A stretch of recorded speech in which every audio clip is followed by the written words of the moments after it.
I gather today not just as a faith leader, I gather today with you as a brother, as a father, as a grandfather, and as a concerned citizen, and yes, thankfully, an American. And I come believing that this is the greatest experiment on earth, and yet we gather today in one of the very most difficult times of our lives. I stand with you because I believe in the power of the human spirit. I believe in our ability to work together and to live together and to solve problems together. I was grateful, Chief, to be in the car on Saturday for 4 hours with one of our police officers.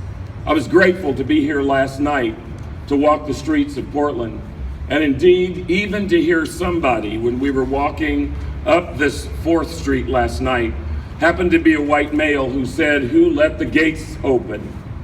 And that's a very, very dastardly statement to make, but that is a statement that was made.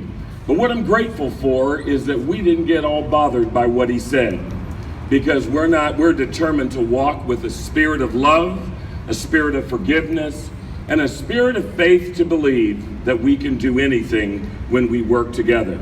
This issue that we're dealing with is not black or white, it's human. And every one of us as human beings ought to care. Every one of us as human beings ought to do our part to work together. And I have pledged to the mayor and to the police chief that I'm certainly going to do my part. And I believe that the faith leaders that are gathered here today and all of the Portland police officers and others and county sheriffs will do the same.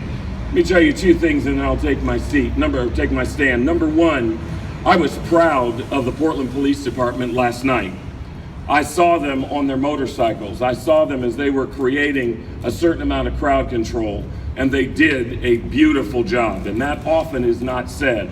In a very tense situation, they did extremely well. Secondly, and I want to say this to the group that was a little bit more militant, a little bit more angry, and all of that as you were walking up 3rd Street. I want to say, and I mean this to everybody, and I mean this with love as a father and a grandfather, let us not, as Dr. King told us, and I'm a godchild of Coretta Scott King, but let us not allow our protest for what is happening nationally affect and impact people locally. So when I say that, I say it because there is no reason for us to stop TriMet on Yamhill Street. I would like to ask the protesters to continue to protest in love and in peace.